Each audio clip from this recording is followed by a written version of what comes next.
Oi, tudo bem? Hoje o nosso grupo vai falar um pouquinho sobre o que são os pressupostos processuais, a diferença entre nulidade e ineficácia processual e também um pouco sobre os tipos de pressupostos processuais.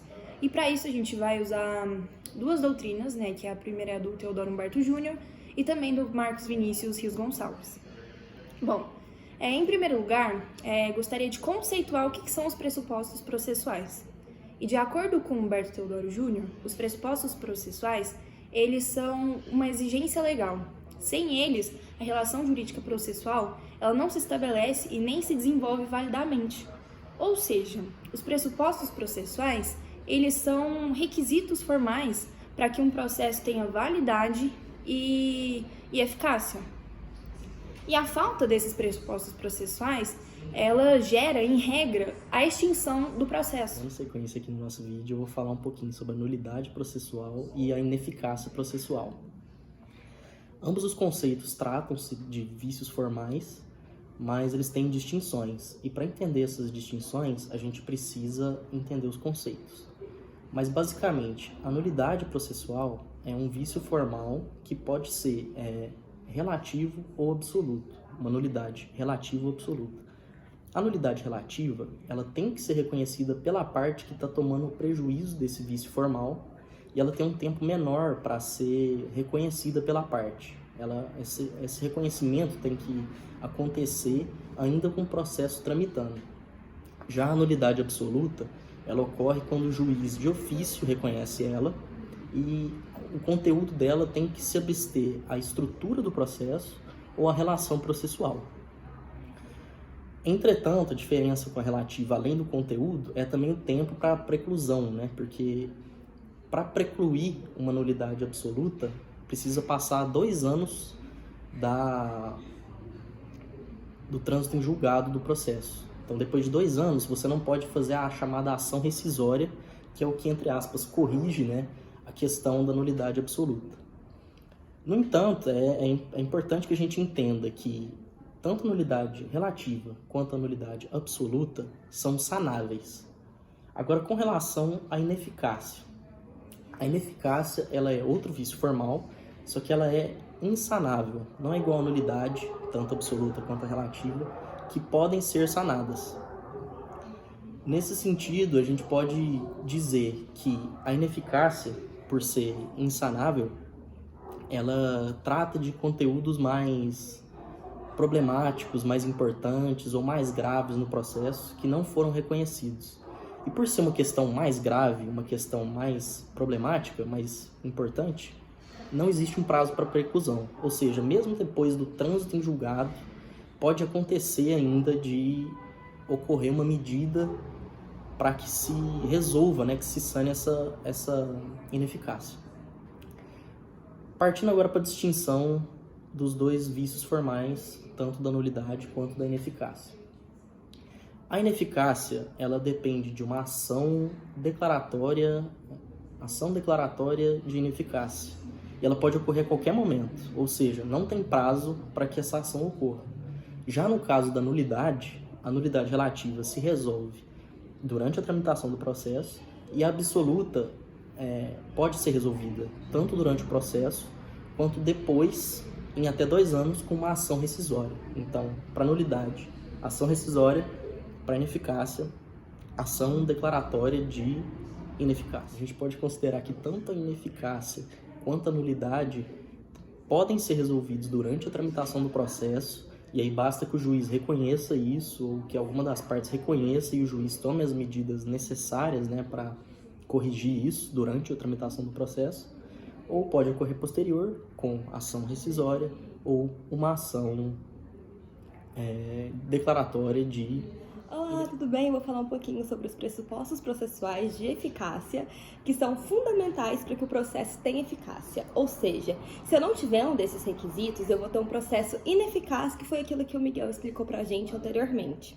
E quais são esses requisitos? A existência de uma jurisdição é um deles. O que isso significa? Que eu tenho que ter uma jurisdição capacitada, eficaz. Ou seja, quem que vai dar o mérito, quem decide o mérito, vai fazer a tutela jurisdicional? É o juiz. E para a gente ter essa eficácia, é necessário que esse juiz seja competente. é necessário que esse juiz seja apto para aquilo. Ou seja, um juiz que ainda não tomou posse ou um juiz que está aposentado, ele não pode proferir uma sentença. O outro requisito vai ser a existência de demanda, que vai estar relacionado ao que foi demandado. A gente vai entrar no processo, a gente faz uma petição inicial, e nessa petição inicial tem uma parte específica só para os pedidos. Então, o que eu vou estar pedindo, o que eu vou estar solicitando? O juiz, ele não pode proferir uma sentença que extrapole esses pedidos ou decidir algo que não foi determinado.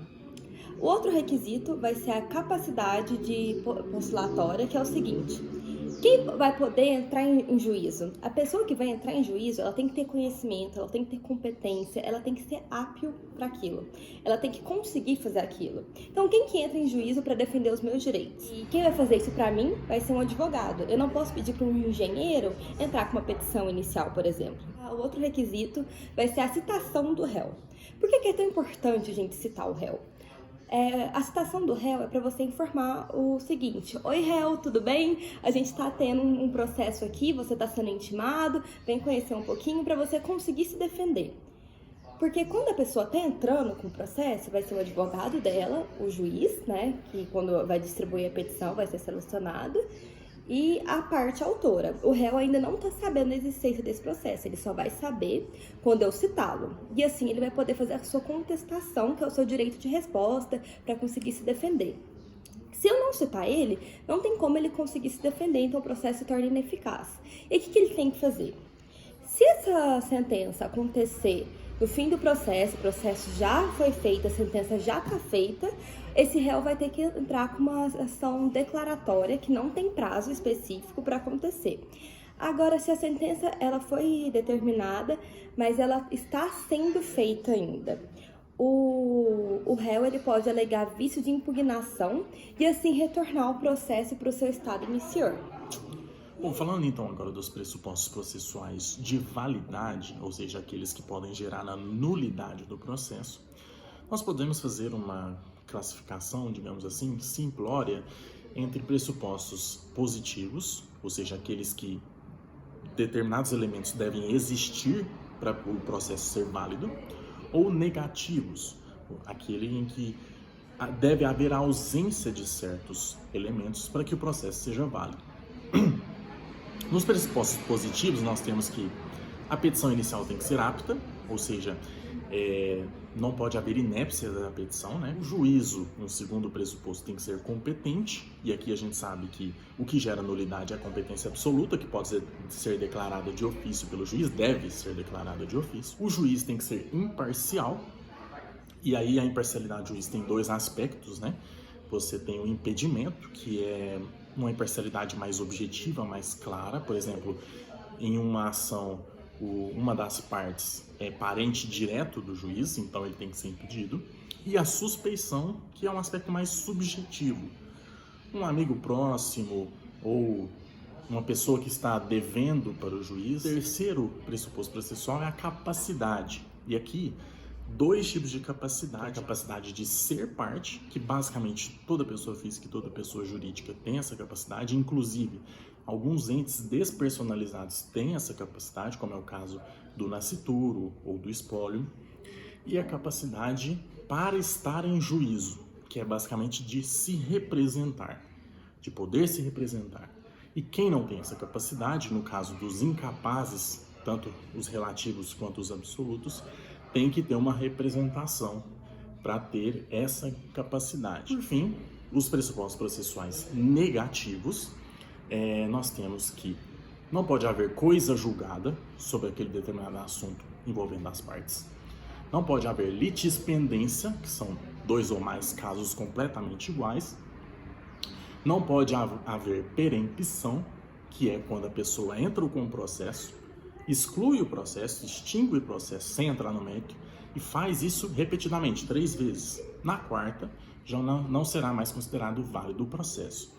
E por fim, quando as partes entram em um acordo, entram numa relação jurídica e elas combinam, nós iremos resolver os problemas aqui no processo de arbitragem. Então, se há uma convenção de arbitragem, se há essa convenção de arbitragem, o processo também não será válido, porque tem que ser solucionado pela arbitragem.